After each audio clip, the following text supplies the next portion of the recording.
नारायणाय परिपूर्णगुणार्णवाय विश्वोदयस्थितिलयोन्नियतिप्रदाय ज्ञानप्रदाय विबुधासुरसौख्यदुःख सत्कारणाय वितताय नमो नमस्ते। अभ्रमं भङ्गरहितम् अजडं विमलं सदा आनन्दतीर्थमतुलं भजे तापत्रयापहम्। भवति यदनुभावादेडमूकोऽपि वाग्मी जडमतिरपि जन्तुर्जायते प्राज्ञमौलिः। सकलवचनचेतो देवता भारती सा मम वचसि निधत्तां सन्निधिं मानसे च। अस्मद्गुरुसमारम्भां टीकाकृत्पादमध्यगां श्रीमदाचार्यपर्यन्तां वन्दे गुरुपरम्पराम्। विद्यायां विबुधाचार्यं वेदज्ञानाब्धिचन्दिरं दुर्मतध्वान्तमार्ताण्डं सत्यध्यानमुनिं भजे।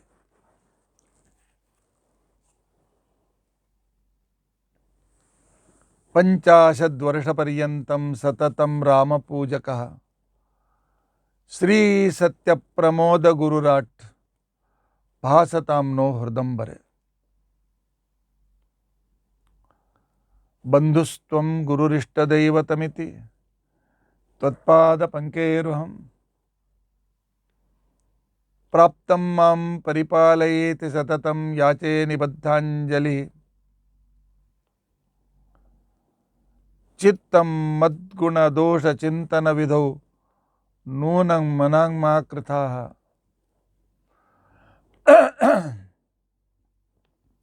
श्रीसत्यात्मगुरो त्वदङ्घ्रियुगलं हित्वा न मे सद्गतिः। यैरहं शुकवत् सम्यक् शिक्षितोऽस्मि कृपालुभिः तान् वन्दे धेनुपाचार्यान् तत्त्वज्ञानार्थसिद्धये।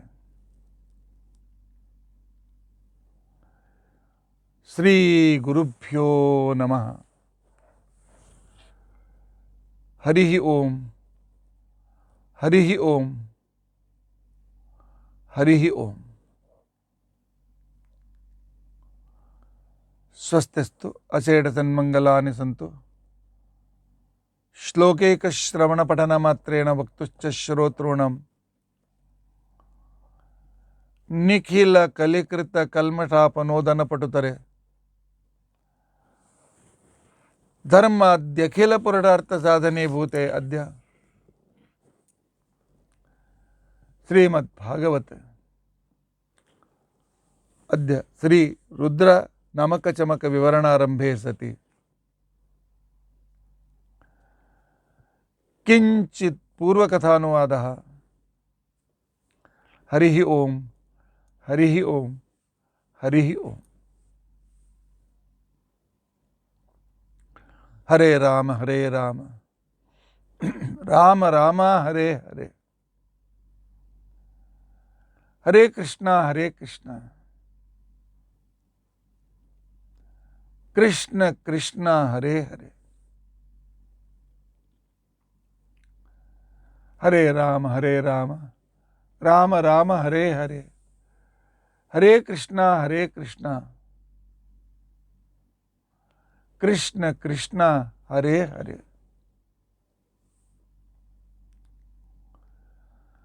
हरे राम राम राम हरे हरे, हरे कृष्णा कृष्ण कृष्ण हरे हरे, हरे राम राम राम हरे हरे, हरे कृष्णा कृष्ण कृष्ण कृष्ण हरे हरे, ಹರೇ ರಾಮ ಹರೇ ರಾಮ ರಾಮ ರಾಮ ಹರೇ ಹರೇ ಹರೇ ಕೃಷ್ಣ ಕೃಷ್ಣ ಕೃಷ್ಣ ಹರೇ ಹರೇ ಶ್ರೀ ಗುರುಭ್ಯೋ ನಮಃ. ಹರಿ ಓಂ ಹರಿ ಓಂ ಹರಿ ಓಂ.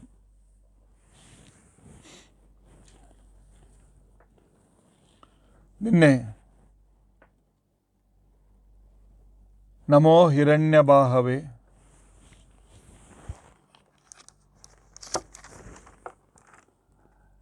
ನಮೋ ವೃಕ್ಷೇಭ್ಯೋ ಹರಿಕೇಶೇಭ್ಯೋ ಪಶೂನಾಂ ಪತಯೇ ನಮಃ, ನಮಃ ಸಸ್ಪಿಂಜರಾಯ ತ್ವಿಷೀಮತೆ ಪಥೀನಾಂ ಪತಯೇ ನಮಃ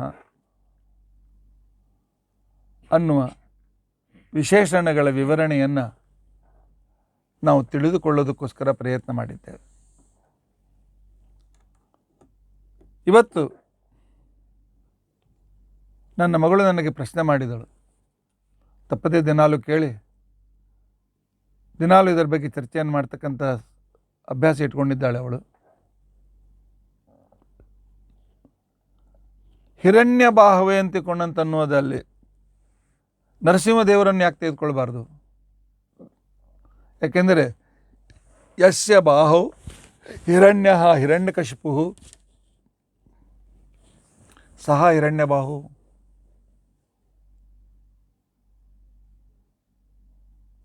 ನಾಳಿದೆ ಹೌದು, ನರಸಿಂಹದೇವರ ಪರವಾಗಿ ಅರ್ಥ ಮಾಡ್ಲಿಕ್ಕೆ ಬರ್ತದೆ ಅಂತ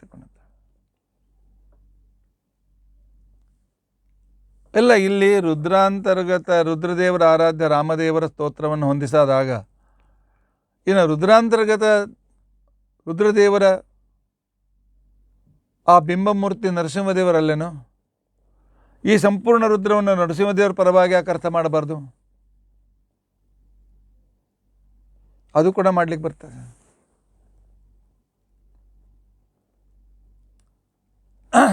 ನರಸಿಂಹ ಅಂತಂದರೆ ರಾಮನು ಒಂದೇ. ಅದಕ್ಕೋಸ್ಕರ ನಮ್ಮ ಶ್ರೀಮದಾಚಾರ್ಯರ ಸಿದ್ಧಾಂತದಲ್ಲಿ ಪರಮಾತ್ಮನ ಯಾವ ರೂಪಕ್ಕೂ ಯಾವ ಅವತಾರಕ್ಕೂ ಪರಮಾತ್ಮನ ಅವಯವಗಳಿಗೂ ಅವನ ಗುಣಗಳಿಗೂ ಸ್ವಲ್ಪವೂ ಕೂಡ ಭೇದ ಇಲ್ಲ. ಪರಮಾತ್ಮ ಸ್ವಗತ ಭೇದ ವಿವರ್ಜಿತ. ತನ್ನಲ್ಲಿ ತನ್ನ ಅವತಾರದಲ್ಲಿ ತನ್ನ ರೂಪದಲ್ಲಿ ತನ್ನ ಅನೇಕ ರೀತಿಯಾದಂಥ ಅವಯವಗಳು ಗುಣಾದಿಗಳಲ್ಲಿ ಅವನು ಭಿನ್ನನಲ್ಲೇ ಇಲ್ಲ. ಅವರ ಸ್ವರೂಪನೇ. ಆದ್ದರಿಂದಾಗಿ ಈ ರುದ್ರ ನಮಕ ಚಮಕಗಳು ನರಸಿಂಹದೇವರ ಸ್ತೋತ್ರ ಅಂತಂದ್ರೂ ಕೂಡ ಏನು ತಪ್ಪಿಲ್ಲ. ನಿಜವಾಗಿಯೂ ಇಲ್ಲಿ ಬಂದಿರತಕ್ಕಂತಹ ವಿಶೇಷಣಗಳನ್ನು ಪ್ರಮುಖ ವೃತ್ತಿಯಿಂದ ವಿಷ್ಣುವಿನನ್ನೇ ವರ್ಣನೆ ಮಾಡ್ತಾ ಇದ್ದಾರೆ.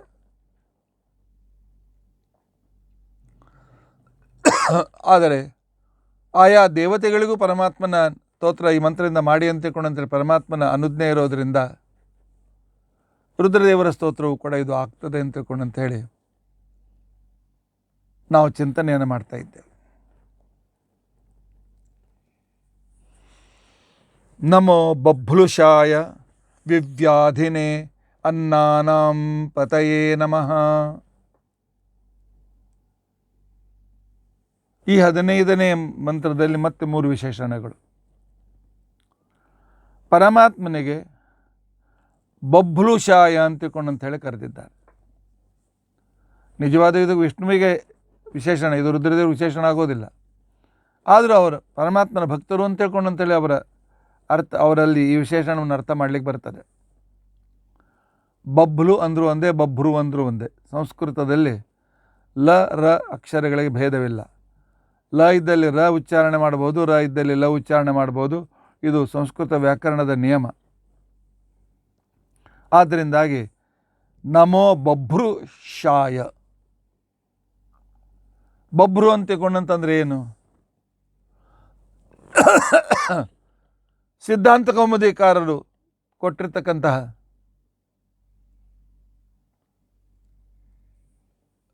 ಸಮಾನಾರ್ಥ ಏನು ಅಂತ ತಿಳ್ಕೊಂಡಂತಂದರೆ ಬಭ್ರುಹು ಮುನ್ಯಂತರೆ ವಿಷ್ಣು ಬಭ್ರು ನಕುಲ ಪಿಂಗಲೆ ಅಂತನ್ನು ಕೋಶ. ಬಭ್ರು ಅಂತನೂ ಋಷಿ ಇದ್ದಾರೆ.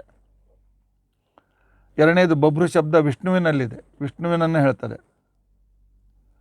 ಬಭ್ರು ಶಬ್ದ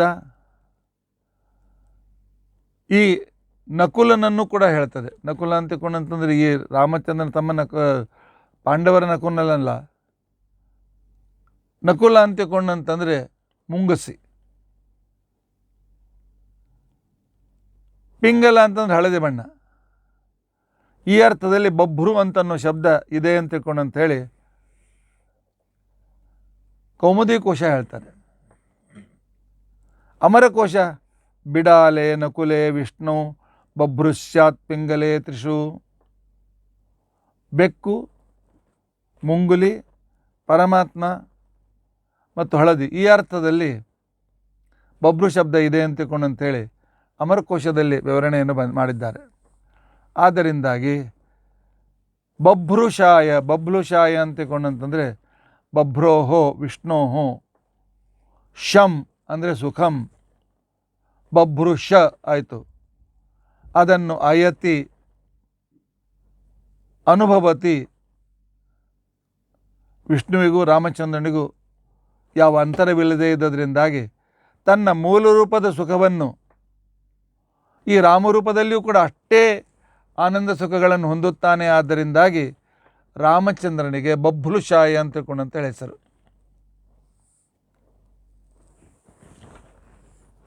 ಇನ್ನು ರುದ್ರದೇವರ ಪರವಾಗಿ ಅರ್ಥ ಮಾಡಬೇಕಾಗಿದ್ದರೆ ವಿಷ್ಣೋಹೋ ಕೃಪೆಯ ಶಂ ಅಯತಿ. ಪರಮಾತ್ಮನ ಕೃಪೆಯಾದರೆ ಸುಖವನ್ನು ಅನುಭವಿಸ್ತಾರೆ ರುದ್ರದೇವರು. ಆದ್ದರಿಂದಾಗಿ ಬಭ್ರುಷಾಯ ಅಂತ ತಿಳ್ಕೊಂಡಂತೇಳಿ ರುದ್ರದೇವರ ಪರವಾಗಿ ಅರ್ಥವನ್ನು ಮಾಡಲಿಕ್ಕೆ ಬರ್ತದೆ. ಆದ್ದರಿಂದಾಗಿ ಪರಮಾತ್ಮನ ಮೂಲ ರೂಪಕ್ಕೂ ಈ ರೂಪಕ್ಕೂ ಅಂತರವಿಲ್ಲ. ಆದ್ದರಿಂದಾಗಿ ರಾಮನಿಗೆ ಬಭ್ರುಷಾಯ ಅಂತ ತಿಳ್ಕೊಂಡಂತೇಳಿ ಅಂದಿದ್ದಾರೆ. ಅಥವಾ ಬಭ್ರುಹು ಅಸ್ಯ ಅಸ್ತೀತಿ ಬಭ್ರುಷಃ ತಸ್ಮೈ. ಪರಮಾತ್ಮನೇ ಈ ರಾಮನಾಗಿದ್ದಾನೆ, ವಿಷ್ಣುವಿನೇ ಇವನು ಅಂತೆಕೊಂಡಂತನ್ನೋ ಅರ್ಥವನ್ನು ಮಾಡಿದಾಗ ಬಭ್ರುಷ ಅಂತೆಕೊಂಡಂತಂದರೆ ರಾಮಚಂದ್ರ. ಇಂಥ ರಾಮಚಂದ್ರನಿಗೆ ನನ್ನ ನಮಸ್ಕಾರ ಅಂತ ತಿಳ್ಕೊಂಡಂಥೇಳಿ ರಾಮಪರವಾಗಿ ಈ ಮಂತ್ರದ ಅರ್ಥವನ್ನು ಮಾಡ್ತಾ ಇದ್ದಾರೆ. ಇನ್ನು ಇದನ್ನು ಶ್ರೀಕೃಷ್ಣನ ಪಕ್ಷದಲ್ಲಿ ಅರ್ಥ ತೆಗೆದುಕೊಳ್ಬೇಕಾಗಿದ್ದರೆ ಬಭ್ರು ಅಂತಿಕೊಂಡಂತಂದರೆ ಮಾರ್ಜಾರ, ಬೆಕ್ಕು.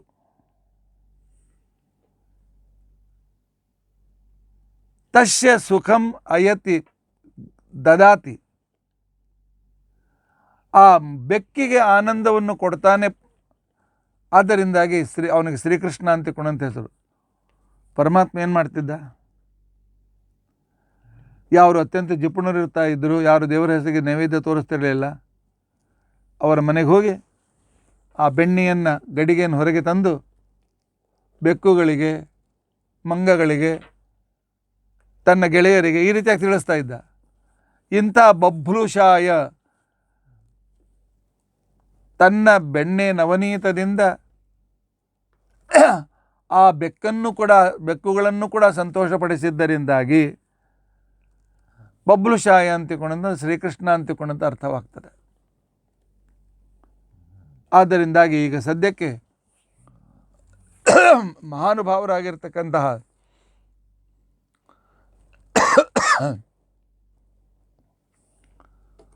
ಸತ್ಯಧರ್ಮರು ತಮ್ಮ ಪೂರ್ವಾಶ್ರಮದಲ್ಲಿ ಈ ಅರ್ಥ ಬರೆದಿದ್ದಾರೆ. ಯಾಕೆ ಇಂಥ ಅದ್ಭುತ ಅರ್ಥ ಅವ್ರು ಹೊಳಿಲಿಕ್ಕೆ ಅವರಿಗೆ ಏನಂಥ ಒಂದು ವಿಶಿಷ್ಟ ಯೋಗ್ಯತೆ ಏನು? ಸತ್ಯಧರ್ಮರ ಮೇಲೆ ರುದ್ರದೇವರ ವಿಶೇಷ ಅನುಗ್ರಹ, ವಿಶೇಷ ಆವೇಶ ಕೂಡ ಇತ್ತು ಅಂತ ತಿಳ್ಕೊಂಡಂತನ್ನೋದು ಹಿರಿಯರು ಹೇಳ್ತಾ ಬಂದಿದ್ದಾರೆ. ಅದಕ್ಕೆ ಧರ್ಮ ಹೊಳೆಹೊನ್ನೂರಿನಲ್ಲಿ ಸತ್ಯಧರ್ಮರ ವೃಂದಾವನದ ಎದುರಿಗೆ ಮೇಲಿನಿಂದ ನೀರಿನ ಹನಿಗಳು ಬೀಳ್ತಾ ಇದ್ದು ನಾವು ಸಣ್ಣವರಿದ್ದಾಗ ನೋಡಿದ್ದೇವೆ. ಅದು ಬಿದ್ದು ಬಿದ್ದು ಬಿದ್ದು ಆ ವೃಂದಾವನದ ಎದುರಿನಲ್ಲಿ ಒಂದು ಥರದ ಲಿಂಗದಂತೆ ಇವು ತಯಾರಾಗಿವೆ. ಅಂದರೆ ರುದ್ರದೇವರ ವಿಶೇಷ ಅನುಗ್ರಹ. ಆದ್ದರಿಂದಲೇ ಈ ರುದ್ರ ನಮಕ ಚಮಕಕ್ಕೆ ರುದ್ರನ ಆರಾಧ್ಯನಾಗಿರ್ತಕ್ಕಂಥ ಶ್ರೀ ರಾಮಚಂದ್ರನ ಪರವಾಗಿ ಈ ರೀತಿಯಾಗಿ ಅರ್ಥವನ್ನು ಬರೆಯುವ ಸಾಮರ್ಥ್ಯ ಇವರಿಗೆ ಪೂರ್ವಾಶ್ರಮದಿಂದಲೇ ಬಂದಿತ್ತು. ಇಂಥ ಸತ್ಯಧರ್ಮರ ಉಪಕಾರ ನಾವು ಎಷ್ಟು ಸ್ಮರಿಸಿದರೂ ಕೂಡ ಕಡಿಮೆ ಅಲ್ವೇನ. ನಮೋ ಬಭ್ಲುಷಾಯ. ಇನ್ನು ಎರಡನೇ ಪದ ವಿಶೇಷಣ ವಿವ್ಯಾಧಿನೇ.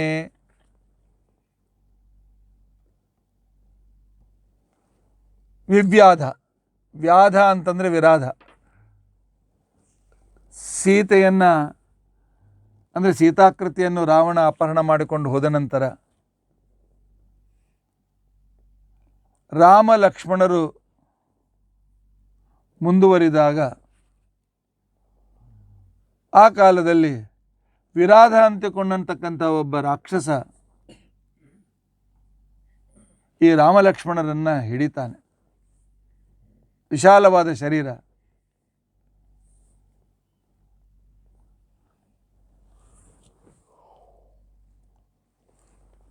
ಇಂಥ ವಿರಾಧನು ಸಂಬಂಧಿಯಾಗಿರ್ತಕ್ಕಂಥವನು ವ್ಯಾಧಿ. ವ್ಯಾಧಿ ಅಂತಂದ್ರೇನು? ವ್ಯಾಧನಿಂದ ಪೀಡಿಸಲ್ಪಟ್ಟವನು ಅಂತ್ಯಕೊಂಡದರ್ಥ. ಇನ್ನು ವಿ ಅಂತನ್ನೋದು ವಿಗತ ಅಂತನ್ನೋ ಅರ್ಥ ಕೊಡ್ತದೆ. ವಿಗತಃ ವ್ಯಾಧಿ, ವಿವ್ಯಾಧಿ ಅಂದರೆ ವಿರಾಧನಿಂದ ಪೀಡಿತನಾಗದೇ ಇದ್ದು ವಿರಾಧನನ್ನೇ ಸಂಹರಿಸಿದವನು ಅಂತನೂ ಅರ್ಥವಾಗ್ತದೆ. ವಿವ್ಯಾಧಿನೇ ಅಂತ ತಿಳ್ಕೊಂಡಂಥೇಳಿ ವಿರಾಧ ಬಂಧಕ, ವಿರಾಧ ವಧಕರ್ತ ಅಂತ ತಿಳ್ಕೊಂಡಂತೇಳಿ ಅರ್ಥ. ವಿವ್ಯಾಧಿನೇ ವ್ಯಾಧಿ, ವ್ಯಾಧನಾದಂಥ ವಿರಾಧ, ತಸ್ಯ ಸಂಬಂಧಿ ಅವನ ಸಂಬಂಧದಲ್ಲಿ ಅಂದರೆ ಅವನ ಹತ್ತಿರದಲ್ಲಿ ಬಂದವನು ವ್ಯಾಧಿ. ಆದರೆ ಅವನ ಅಧೀನನಾಗಲಿಲ್ಲ, ಅವನನ್ನು ಸಂಹರಿಸಿದ, ಅವನನ್ನು ದೂರ ಮಾಡಿದ. ಆದ್ದರಿಂದಾಗಿ ಪರಮಾತ್ಮನಿಗೆ ವಿವ್ಯಾಧಿ ಅಂಥೇಳಿ ರಾಮಚಂದ್ರನಿಗೆ ಅರ್ಥ ಬರ್ತದೆ. ರುದ್ರದೇವರ ಪರವಾಗಿ ಅರ್ಥ ಮಾಡಬೇಕಾಗಿದ್ದರೆ ವ್ಯಾಧಿ ಅಂದರೆ ರೋಗಗಳು, ಮೃತ್ಯುಂಜಯರುವರು ಇವರ ಸ್ಮರಣೆ ಮಾಡಿದರೆ ರೋಗಗಳು ಹೋಗ್ತವೆ ಅಂತಂದಮೇಲೆ ಸಕಲ ರೋಗ ದೂರೀಕರ್ತರು. ಆದ್ದರಿಂದಾಗಿ ರುದ್ರದೇವರಿಗೆ ವಿವ್ಯಾಧಿ ಅಂತಿಕೊಂಡಂತನ್ನುವ ಪದದಿಂದ ಅವರ ಅರ್ಥವನ್ನು, ಅವರ ಪರವಾಗಿ ಅರ್ಥವನ್ನು ಮಾಡಲಿಕ್ಕೆ ಬರ್ತದೆ. ಅಥವಾ ವ್ಯಾಧಿನಃ ವಿರುದ್ಧ ವಿವ್ಯಾಧಿ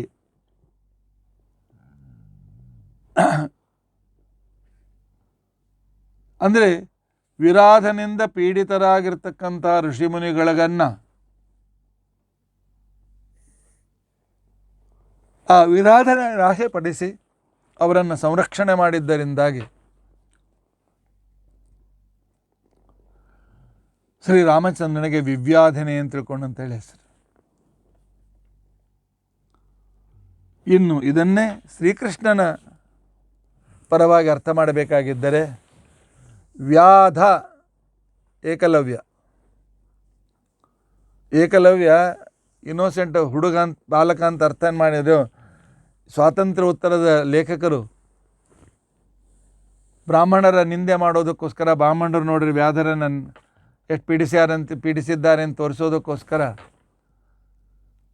ಅವನು ಇನ್ನೋಸೆಂಟ್ ಬಾಲಕ ಅಲ್ಲ, ಏಕಲವ್ಯ. ನೆನಪಿನಲ್ಲಿಟ್ಟುಕೊಳ್ಳಿ, ಏಕಲವ್ಯ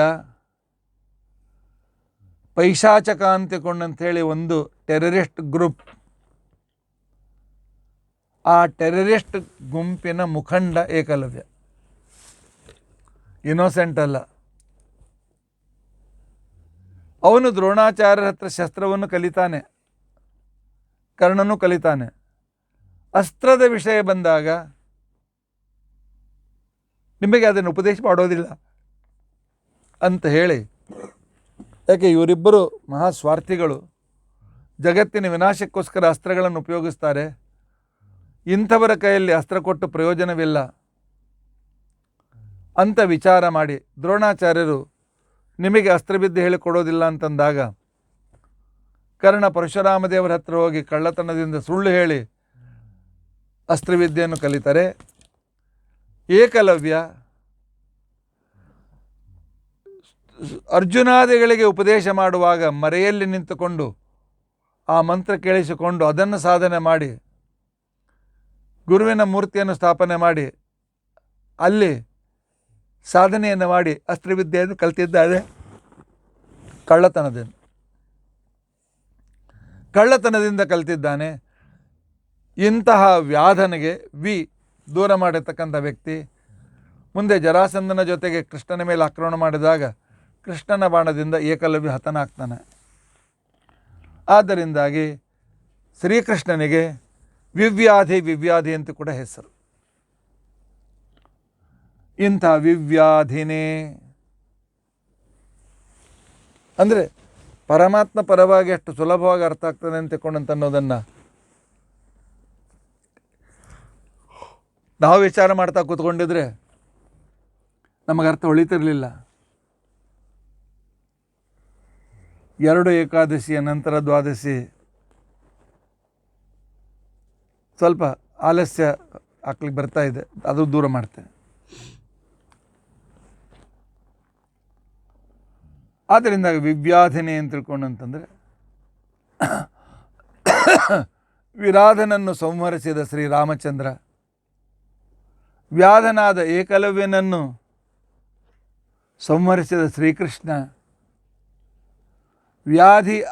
ವ್ಯಾಧಿಗಳಿಂದ ದೂರನಾಗಿ ಮೃತ್ಯುಂಜಯನಾಗಿದ್ದರಿಂದ ರುದ್ರದೇವರು ವಿವ್ಯಾಧಿ. ಈ ರೀತಿಯಾಗಿ ರುದ್ರ ಪರವಾಗಿಯೂ ಶ್ರೀರಾಮಚಂದ್ರನ ಪರವಾಗಿಯೂ ಶ್ರೀಕೃಷ್ಣನ ಪರವಾಗಿಯೂ ಈ ಅರ್ಥಚಿಂತನೆಯನ್ನು ನಾವು ಮಾಡಬೇಕು. ನಮೋ ಬಭ್ಲುಷಾಯ ವಿವ್ಯಾಧಿನೇ. ಇನ್ನು 3ನೆಯ ವಿಶೇಷಣ ಅನ್ನಾನಾಂ ಪತಯೇ.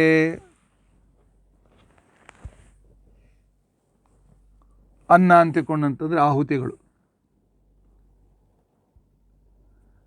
ಆಹುತಿಗಳು ಇಂದ್ರಾಯ ಸ್ವಾಹ ಅಂತಿಕೊಂಡಂತೇಳಿ ಆಹುತಿ ಹಾಕಿದರೆ ಅದು ಇಂದ್ರನಾಮಕ ಪರಮಾತ್ಮನಿಗೆ ಹೋಗ್ತದೆ. ಪ್ರಸಿದ್ಧ ಶ್ಲೋಕ ನಿಮಗೆ ಗೊತ್ತಿದೆ. ಆಕಾಶಾತ್ ಪತಿತಂ ತೋಯಂ ಯಥಾ ಗಚ್ಚತಿ ಸಾಗರಂ ಸರ್ವದೇವ ನಮಸ್ಕಾರ ಕೇಶವಂ ಪ್ರತಿಗಚ್ಚತಿ ಅಂತಿಕೊಂಡಂತೆ ನಿಮಗೆ ಗೊತ್ತಿದೆ. ಆದ್ದರಿಂದಾಗಿ ಅನ್ನಾನಾಂ ಇಂದ್ರಾದಿ ದೇವತೆಗಳಿಗೆ ಕೊಟ್ಟಿರ್ತಕ್ಕಂಥ ಆಹುತಿಗಳು, ಅವುಗಳಿಗೆ ಪತಿ ಅಂದರೆ ಪ್ರಮುಖವಾಗಿ ಯಜ್ಞದ ಭಾಗವನ್ನು ಸ್ವೀಕರಿಸ್ತಕ್ಕಂಥ ವ್ಯಕ್ತಿ ಶ್ರೀಹರಿ. ಯಾವುದೇ ಹೆಸರಿನಿಂದ ನಾವು ಆಹುತಿಯನ್ನು ಹಾಕಿದರೂ ಕೂಡ ಆ ಹೆಸರಿನಿಂದ ಪರಮಾತ್ಮ ತಾನು ಆ ಆಹುತಿಯನ್ನು ಸ್ವೀಕಾರ ಮಾಡ್ತಾನೆ.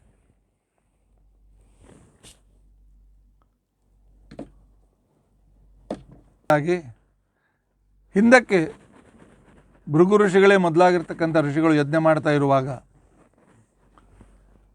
ನಾರದರು ಅಲ್ಲಿಗೆ ಬರ್ತಾರೆ. ಬಂದು ಕೇಳ್ತಾರೆ, ಯಾರಿಗೆ ಇದರ ಪ್ರಮುಖವಾದ ಆಹುತಿಯನ್ನು ಸ್ವೀಕರಿಸಿ ಅನುಗ್ರಹ ಮಾಡತಕ್ಕಂಥ ವ್ಯಕ್ತಿ ಯಾರು? ಋಷಿಗಳೆಲ್ಲ ಜ್ಞಾನಿಗಳು. ಆದರೆ ದೊಡ್ಡವರು ಪ್ರಶ್ನೆ ಮಾಡಿದಾಗ ಸ್ವಲ್ಪ ಅರ್ಥಾನುಸಂಧಾನದಲ್ಲಿ ಅನಾನುಕೂಲ ಆಗುವ ಸಂದರ್ಭ ಇರ್ತದೆ. ಆಗ ನಾನು 3 ಜನ ದೇವತೆಗಳು, ಬ್ರಹ್ಮ ವಿಷ್ಣು ಮಹೇಶ್ವರರು, ಇವರಲ್ಲಿ ಯಾರು ಶ್ರೇಷ್ಠರು ಅಂತ ತಿಳ್ಕೊಂಡು ಬರ್ತೇನೆ ಅಂತ ಹೇಳಿ ಭೃಗು ಋಷಿಗಳು ಹೊರಡ್ತಾರೆ. ಮೊದಲು ಬ್ರಹ್ಮದೇವರ ಹತ್ರ ಬರ್ತಾರೆ. ಬ್ರಹ್ಮದೇವರು ವಿಚಾರ ಮಾಡಿದರು, ಇವರಿಗೆ ಮಾನ ಮರ್ಯಾದೆ ಮಾಡಿದರೆ ನನ್ನನ್ನೇ ಸರ್ವೋತ್ತಮ ಅಂತ ತಿಳ್ಕೊಂಡಂತೇಳಿ ಜಗತ್ತಿನಲ್ಲಿ. ಯಾಕೆ ಈಗಿನ ದಿವಸದಲ್ಲಿ ಯಾರು ಮಾನ ಮರ್ಯಾದೆ ಮಾಡ್ತಾರೆ ಅವರು ನಮಗೆ ಶ್ರೇಷ್ಠರು ಅಂತ ಅನಿಸ್ಕೊಳ್ತಾರೆ, ನಮಗೆ ಶ್ರೇಷ್ಠರಾಗ್ತಾರೆ. ಆದ್ದರಿಂದಾಗಿ ಅವ್ರ ಜೊತೆ ಮಾತೇ ಆಡಿಲ್ಲ. ಬಾ ಅಂತನ್ಲಿಲ್ಲ, ಕೂತ್ಕೊಂತನ್ಲಿಲ್ಲ. ಅಪಮಾನಿತರಾದ ಭೃಗುಋಷಿಗಳು ಭೂಮಿಯಲ್ಲಿ ನಿನ್ನ ಪೂಜೆ ಆಗೋದು ಬೇಡ ಅಂತ ತಿಳ್ಕೊಂಡಂತೇಳಿ ಶಾಪ ಕೊಟ್ಟಿದ್ದಾರೆ. ಆದ್ದರಿಂದ ಬ್ರಹ್ಮದೇವರ ಗುಡಿ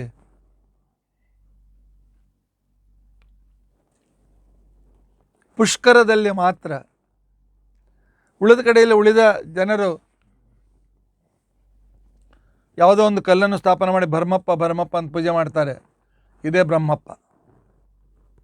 ಆದರೆ ಪ್ರತಿಮೆಯ ಪೂಜೆ ಇಲ್ಲ. ಋಷಿಗಳ ಮಾತಿಗೆ ಬೆಲೆಯನ್ನು ಕೊಟ್ಟ. ರುದ್ರದೇವರ ಹತ್ರ ಹೋದರೆ ಅವರು ತಮ್ಮ ಹೆಂಡತಿಯನ್ನು ತೊಡೆ ಮೇಲೆ ಕುಡಿಸ್ಕೊಂಡು ಋಷಿಗಳಿಗೆ ಉಪದೇಶ ಮಾಡ್ತಾ ಇದ್ದಾರೆ. ಇವ್ರ ಕಡೆ ನೋಡಲೇ ಇಲ್ಲ. ಮಧ್ಯದಲ್ಲಿ ವಿಘ್ನ ಮಾಡಿದ್ದಕ್ಕೆ ಹೊಡಿಲಿಕ್ಕೆ ಹೋಗ್ತಾರೆ ರುದ್ರದೇವರು. ಇವರೇನು ಸರ್ವೋತ್ತಮ ಆಗಲಿಕ್ಕಿಲ್ಲ ಅಂತೇಳಿ ಪರಮಾತ್ಮನ ಹತ್ರ ಬರ್ತಾರೆ. ಪರಮಾತ್ಮನು ಮಲಗಿದ ನಾಟಕವನ್ನು ಮಾಡಿದಾಗ ಆಗ ಅವನ ಎದೆಗೆ ಹೊಡೆಯುತ್ತಾರೆ. ಅಂದರೆ ಅವನನ್ನು ತಿರಸ್ಕಾರ ಮಾಡಿದಂತೆ ವ್ಯವಹಾರ ಮಾಡ್ತಾರೆ. ಪರಮಾತ್ಮ ಅವರ ಪಾದವನ್ನು ತೊಳೆದು ಮೂರು ಲೋಕದಲ್ಲಿ ತಿರುಗಲಿಕ್ಕೆ ಬರ್ತಕ್ಕಂಥ ಒಂದು ಪ್ರಜ್ಞಾಚಕ್ಷುವನ್ನು ಅವರನ್ನು ಪರಮಾತ್ಮ ತೆಗೆದುಕೊಂಡು ಬಿಡ್ತಾನೆ.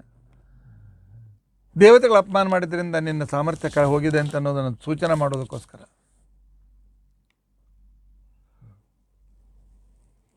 ಆದ್ದರಿಂದಾಗಿ ಯಜ್ಞದಲ್ಲಿ ಕೊಡ್ತಕ್ಕಂಥ ಪ್ರತಿಯೊಂದು ಆಹುತಿಯನ್ನು ಸ್ವೀಕಾರ ಮಾಡಲಿಕ್ಕಂಥ ಸ್ವತಂತ್ರ ಸಮರ್ಥನಾಗಿರ್ತಕ್ಕಂಥ ವ್ಯಕ್ತಿ ಶ್ರೀಹರಿ. ಆದ್ದರಿಂದಾಗಿ ಅನ್ನಾನಾಂ ಇಂದ್ರಾದಿ ದೇವತೆಗಳಿಗೆ ಕೊಟ್ಟ ಆಹುತಿಗಳಿಗೆ ಪತಿ ಸ್ವಾಮಿ ಪ್ರಮುಖವಾಗಿ ಸ್ವೀಕರಿಸಿ ಸ್ವಾಖ್ಯರಸವನ್ನು ಸ್ವೀಕರಿಸಿ ಉಳಿದ ದೇವತೆಗಳಿಗೆ ಅದನ್ನು ಹಂಚ್ತಕ್ಕಂಥ ವ್ಯಕ್ತಿ ಶ್ರೀಹರಿ. ಆದ್ದರಿಂದಾಗಿ ಪರಮಾತ್ಮನಿಗೆ ಅನ್ನಾನಾಂ ಪತೆ ಅಂತ ತಿಳ್ಕೊಂಡು ಅಂತ ಹೇಳಿಕೊಂಡಿದ್ದಾರೆ. ಅಥವಾ ಅದ್ಯತೆ ಅತ್ಯಚ ಭೂತಾನಿ ತಸ್ಮಾದನ್ನಂ ತದುಚ್ಯತೆ ಅಂತ ನಾರಾಯಣ ಉಪನಿಷತ್ನಲ್ಲಿ ಬರ್ತಾರೆ. ಪರಮಾತ್ಮನಿಗೆ ಅನ್ನ ಅನ್ನ ಅಂತ ತಿಳ್ಕೊಂಡು ಅಂತ ಹೇಳಿ ಹೆಸರು.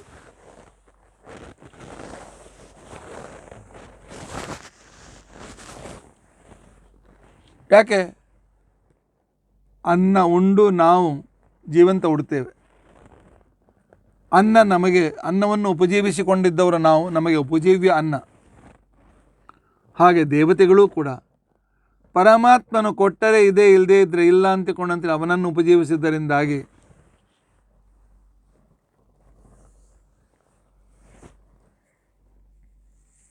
ಬ್ರಹ್ಮಾದಿ ದೇವತೆಗಳಿಗೂ ಕೂಡ ಅನ್ನರು ಅಂತಕೊಂಡಂತ ಅನಿಸ್ಕೊಳ್ತಾರೆ. ಅಂಥ ಅನ್ನರಿಗೆ ತೇಷಾಂ ಪತಿ ಬ್ರಹ್ಮಾದಿ ಸಕಲ ದೇವತೆಗಳಿಗೂ ಸ್ವಾಮಿ ಸರ್ವೋತ್ತಮ.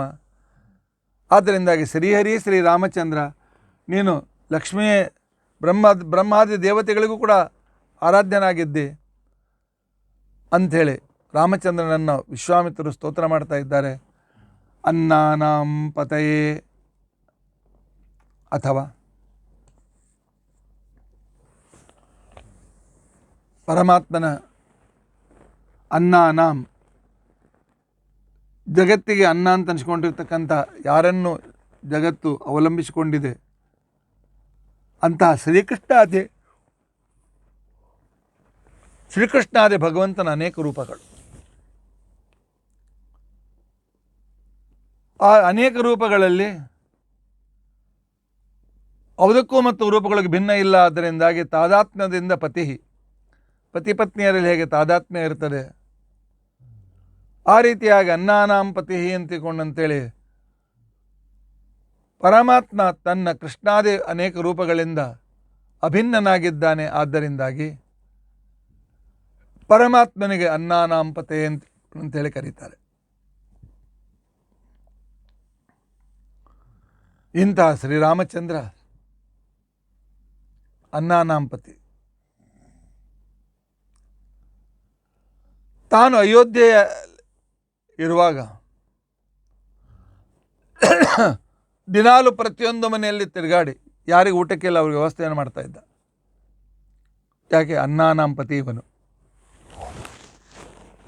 ಪರಮಾತ್ಮನನ್ನು ನಂಬಿದವರಿಗೆ ಎಂದಿಗೂ ಉಪವಾಸಾದಿಗಳನ್ನು ಮಾಡ್ತಕ್ಕಂಥ ಪ್ರಸಂಗ ಬರೋದಿಲ್ಲ. ಇದನ್ನು ನಾವು ಚೆನ್ನಾಗಿ ಅರ್ಥ ಮಾಡಿಕೊಳ್ಳಬೇಕು. ಪರಮಾತ್ಮನ ನಾಮಸ್ಮರಣೆ ಮಾಡ್ತಕ್ಕಂಥ ವ್ಯಕ್ತಿ ಎಂದಿಗೂ ಉಪವಾಸ ಬೀಳೋದಿಲ್ಲ.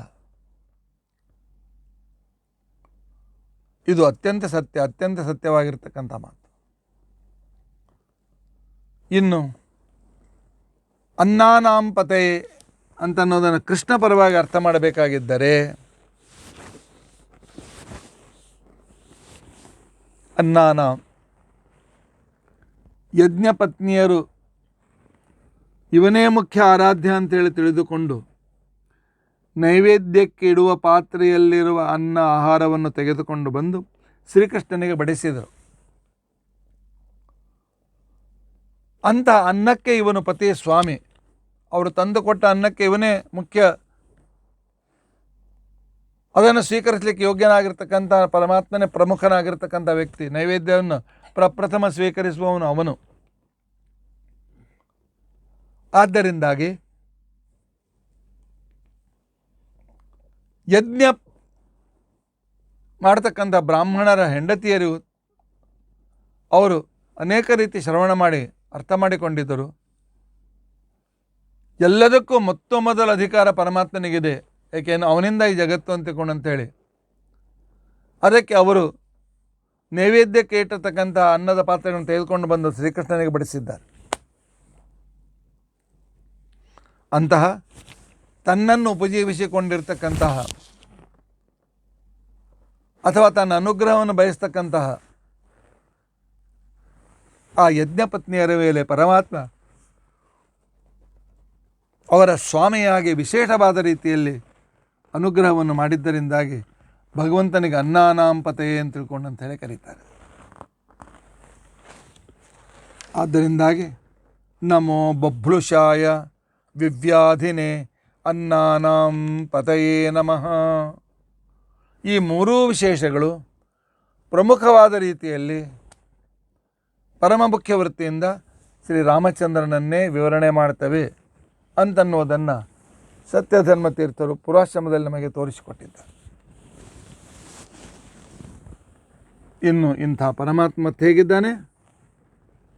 ನಮೋ ಹರಿಕೇಶಾಯ ಉಪವೀತಿನೇ ಪುಷ್ಟಾನಾಂ ಪತಯೇ ನಮಃ. ಪರಮಾತ್ಮನಿಗೆ ಹರಿಕೇಶ ಹರಿಕೇಶ ಅಂತಿಕೊಂಡು ಅಂತೇಳಿ ಕರೀತಾರೆ. ಪರಮಾತ್ಮ ಹರಿಕೇಶ ಯಾಕೆ?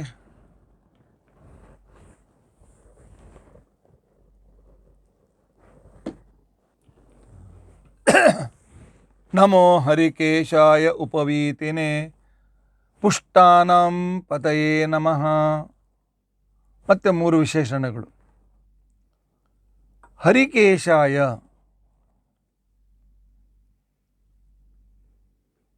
ದಟ್ಟವಾದ ಜಟಾರೂಪದ ಕೂದಲುಗಳು ಉಳ್ಳವನಾದ್ದರಿಂದಾಗಿ ರುದ್ರದೇವರಿಗೆ ಹರಿಕೇಶ ಹರಿಕೇಶ ಅಂತ ತಿಳ್ಕೊಂಡಂತೇಳಿ ಹೆಸರು. ಇನ್ನು ರಾಮಚಂದ್ರನ ಪರವಾಗಿ ಅರ್ಥ ಮಾಡಬೇಕಾಗಿದ್ದರೆ ಹರಿಹಿ, ಹರಿ ಶಬ್ದಕ್ಕೆ ಕಪಿ ಅಂತೂ ಅರ್ಥ ಇದೆ, ಮಂಗಗಳು ಅಂತ ಅರ್ಥ ಇದೆ. ಕಪಿರೂಪದಿಂದ ಸೇವೆ ಮಾಡುವ ವಾಯುದೇವರಿಗೂ ಕಂ ಬ್ರಹ್ಮದೇವರಿಗೂ ಹರಯೇ ಕಂ ಕಾಯ ಚ ಈಶಃ. ವಾಯುಬ್ರಹ್ಮರಿಗೆ ವಿಶೇಷವಾದ ರೀತಿಯಲ್ಲಿ ಅನುಗ್ರಹ ಮಾಡುವ ಸ್ವಾಮಿ ಆದ್ದರಿಂದಾಗಿ ಶ್ರೀರಾಮಚಂದ್ರನಿಗೆ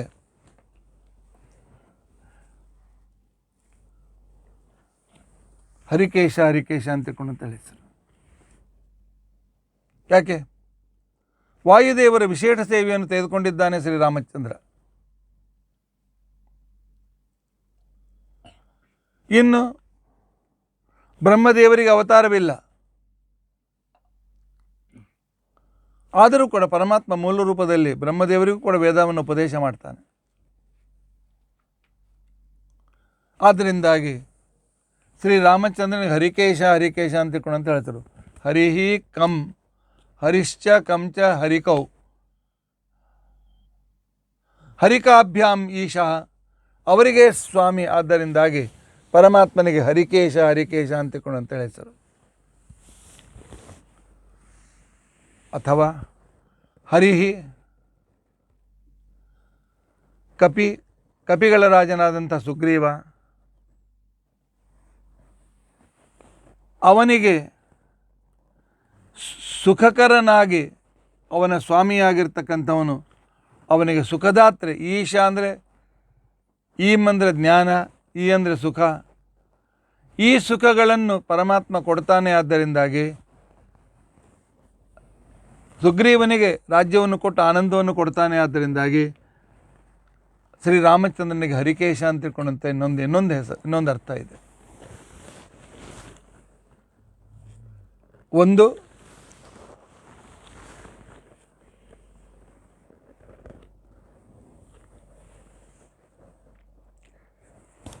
ವಾಯುಬ್ರಹ್ಮರಲ್ಲೇ ಸಾಕ್ಷಾತ್ತಾಗಿದ್ದು ಅವರ ಮೇಲೆ ಪರಮಾನುಗ್ರಹ ಮಾಡಿದ ಸ್ವಾಮಿಯಾದ್ದರಿಂದಾಗಿ ಶ್ರೀರಾಮಚಂದ್ರನಿಗೆ ಹರಿಕೇಶ ಅಂತ ತಿಳ್ಕೊಂಡಂತೇಳಿ ಹೆಸರು. ಹರಿಹಿ ಸುಗ್ರೀವ, ಅವನಿಗೆ ಸುಖವನ್ನು ಕೊಟ್ಟು ಅವನ ಮೇಲೆ ಅನುಗ್ರಹ ಮಾಡಿದ ಸ್ವಾಮಿ ಶ್ರೀರಾಮಚಂದ್ರ. ಆದ್ದರಿಂದಾಗಿ ಅವನಿಗೆ ಹರಿಕೇಶ ಅಂತ ತಿಳ್ಕೊಂಡಂತೇಳಿ ಹೆಸರು. ಇಂತಹ ನಮೋ ಹರಿಕೇಶಾಯ.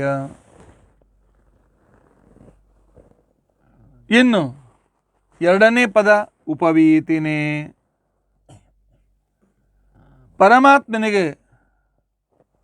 ಉಪವೀತಿ ಅಂತ ತಿಳ್ಕೊಂಡಂತೇಳಿ ಹೆಸರು. ಉಪವೀತ ಅಂತ ತಿಳ್ಕೊಂಡಂತಂದರೆ ಯಜ್ಞೋಪವೀತ. ನಮ್ಮ ಜನಿವಾರ ಯಜ್ಞೋಪವೀತ. ಇದಕ್ಕೆ ಉಪವೀತ ಅಂತ ತಿಳ್ಕೊಂಡಂತೇಳಿ ಯಾಕೆ ಕರೀತಾರೆ? ಪರಿವೀತ ಅಂತ ತಿಳ್ಕೊಂಡಂತಂದರೆ ಸುತ್ತಲೂ ಹರಡಿದ್ದು, ಉಪವೀತ ಅಂದರೆ ಅರ್ಧ ಭಾಗದಲ್ಲಿ ಹರಡಿದ್ದು.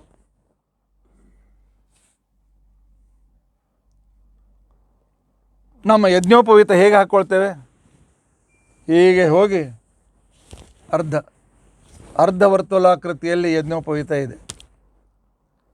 ಇದಕ್ಕೆ ಉಪವೀತ ಅಂತ ತಿಳ್ಕೊಂಡಂತೇಳಿ ಕರೀತಾರೆ.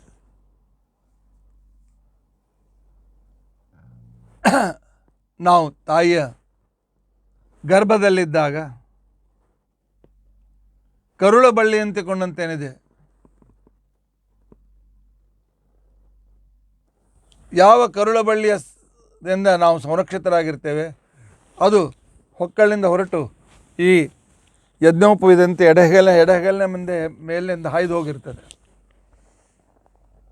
ಅರ್ಧ ವರ್ತುಲಾಕೃತಿ ಇರೋದ್ರಿಂದ ಅದಕ್ಕೆ ಉಪವೀತಿ ಅಂತ ತಿಳ್ಕೊಂಡು ಅಂತೇಳಿ ಕರೀತಾರೆ.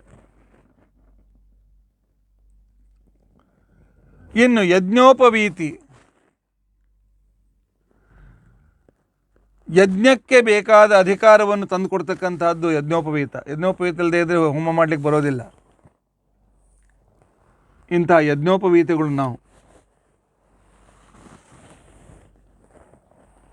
ಆದರೆ ಪರಮಾತ್ಮ ನೀನು ರಾಮಚಂದ್ರ, ನೀನು ಯಜ್ಞೋಪವೀತಿ, ಯಜ್ಞಗಳ ಅಭಿಮಾನಿ ಅಷ್ಟೇ ಅಲ್ಲ, ಯಜ್ಞ ಸಂರಕ್ಷಕನೂ. ಆದ್ದರಿಂದಾಗಿ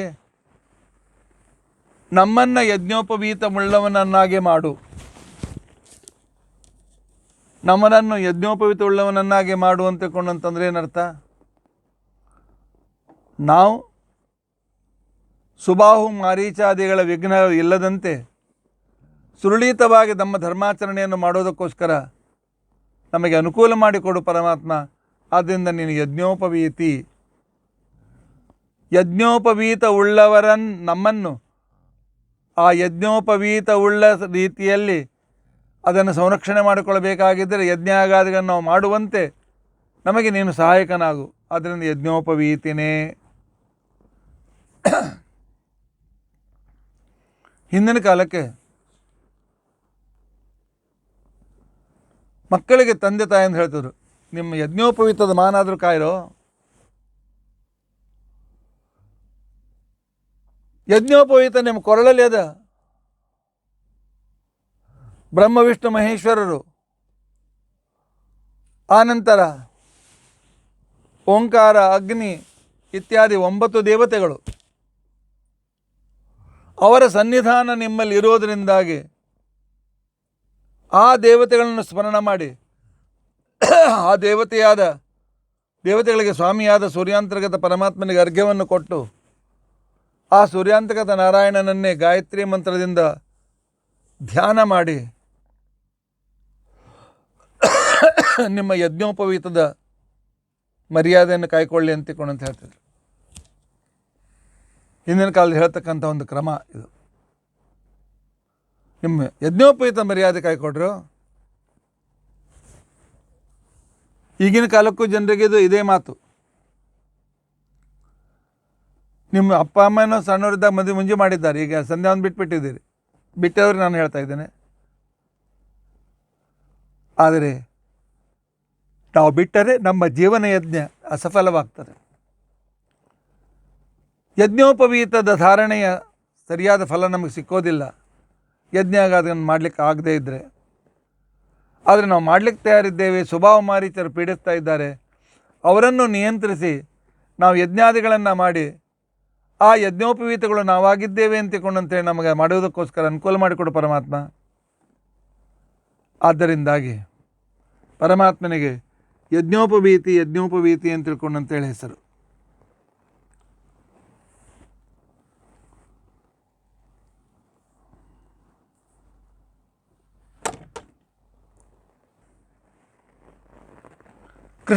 ಕೃಷ್ಣನ ವಿಷಯದಲ್ಲಿ ಈ ಮಂತ್ರದ ಯಜ್ಞೋಪವೀತನೆ ಅಂತ ತಿಳ್ಕೊಂಡಂತನ್ನುವ ವಿಶೇಷಣವನ್ನು ಆ ಪಕ್ಷದಲ್ಲಿ ಅರ್ಥ ಹೇಳಬೇಕಾಗಿದ್ದರೆ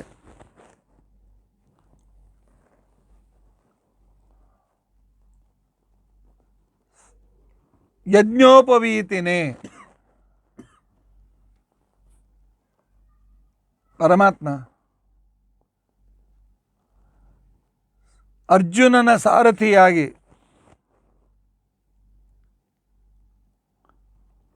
ಆ ಅಶ್ವಗಳನ್ನು ಸಮಾಧಾನಪಡಿಸುವ ಸಂದರ್ಭದಲ್ಲಿ, ಅವುಗಳಿಗೆ ಸ್ನಾನ ಮಾಡಿಸುವ ಸಂದರ್ಭದಲ್ಲಿ, ಅವರಿಗೆ ವಿಶ್ರಾಂತಿ ಕೊಡುವ ಸಂದರ್ಭದಲ್ಲಿ ನೀನು ಆ ಕುದುರೆಯ ಲಗಾಮನ್ನು ನಿನ್ನ ಶರೀರದಲ್ಲಿ ಯಜ್ಞೋಪವೀತದ ಹಾಗೆ ಅದನ್ನು ಹೀಗೆ ರೌಂಡ್ ಮಾಡಿ ಯಜ್ಞೋಪವೀತ ಹಾಗೆ ಹಾಕ್ಕೊಂಡು ಬಿಡ್ತಿದ್ದೆ. ಆದ್ದರಿಂದಾಗಿ ನೀನು ಯಜ್ಞೋಪವೀತಿ. ಯುದ್ಧ ಅಂತನ್ನೋ ಯಜ್ಞ, ಆ ಯಜ್ಞಕ್ಕೋಸ್ಕರ ಕುದುರೆ ಲಗಾಮನ್ನೇ ಉಪವೀತದಂತೆ ಧಾರಣ ಮಾಡಿದವನು, ಆದ್ದರಿಂದ ಯಜ್ಞೋಪವೀತಿ. ಜಾತಿವಂತ ಕುದುರೆಗಳನ್ನು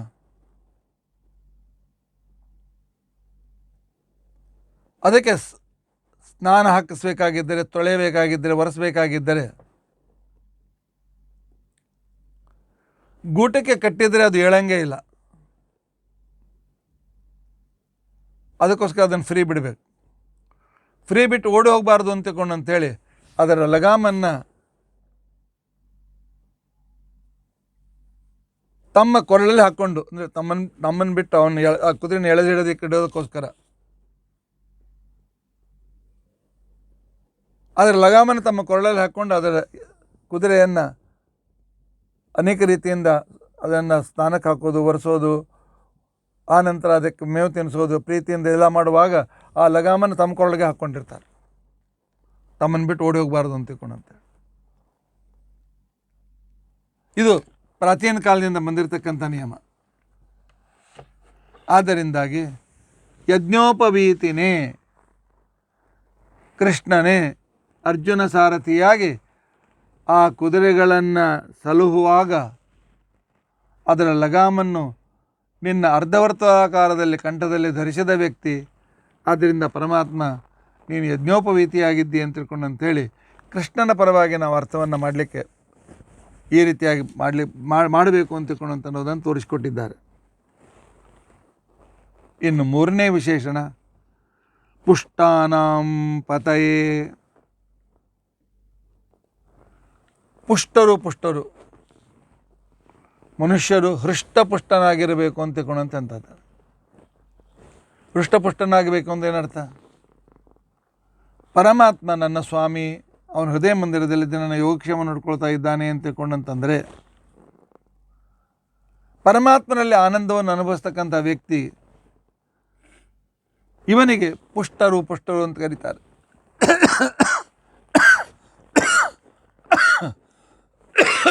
ಅಂದರೆ ಯಜ್ಞಯಾಗಾದಿಗಳನ್ನು ಮಾಡಿ ಆ ಪುಣ್ಯದಿಂದ ಇವರು ವಿಶೇಷವಾಗಿರ್ತಕ್ಕಂಥ ರೀತಿಯಲ್ಲಿ ಸಾಮರ್ಥ್ಯವುಳ್ಳವರಾಗಿರ್ತಾರೆ. ಆದ್ದರಿಂದಾಗಿ ಇಂಥ ಪುಷ್ಟರು ಯಜ್ಞ ಮಾಡ್ತಕ್ಕಂಥ ವ್ಯಕ್ತಿಗಳು, ಅಧ್ವರ್ಯು ಮೊದಲಾಗಿರ್ತಕ್ಕಂಥವರು, ಅಥವಾ ದಿನಾಲು ತಪ್ಪದೆ ಯಜ್ಞ ಮಾಡ್ತಕ್ಕಂಥ ಬ್ರಾಹ್ಮಣರು, ಸತ್ಕರ್ಮ ಅನುಷ್ಠಾನ ಮಾಡ್ತಕ್ಕಂತಹ ಯಜ್ಞೋಪವೀತದ ಮರ್ಯಾದೆಯನ್ನು ಕಾಯ್ತಕ್ಕಂತಹ ಈ ನಿನ್ನ ಭಕ್ತರಿಗೆ ನೀನು ಪತಿಯಾಗಿದ್ದಿ, ಸ್ವಾಮಿಯಾಗಿದ್ದಿ, ಸಂರಕ್ಷಕನಾಗಿದ್ದಿ ಅಂತನ್ನುವುದನ್ನು ಈ ವಿಶೇಷಣದಲ್ಲಿ ತೋರಿಸಿಕೊಡ್ತಾ ಇದ್ದಾರೆ. ನಮೋ ಹರಿಕೇಶಾಯ, ವಾಯುಬ್ರಹ್ಮಾದಿಗಳಿಗೆ ಸ್ವಾಮಿಯೇ, ಅಥವಾ ಸುಗ್ರೀವನ ಮೇಲೆ ಅನುಗ್ರಹ ಮಾಡಿರ್ತಕ್ಕಂಥ ವ್ಯಕ್ತಿಯೇ, ಉಪವೀತಿನೇ,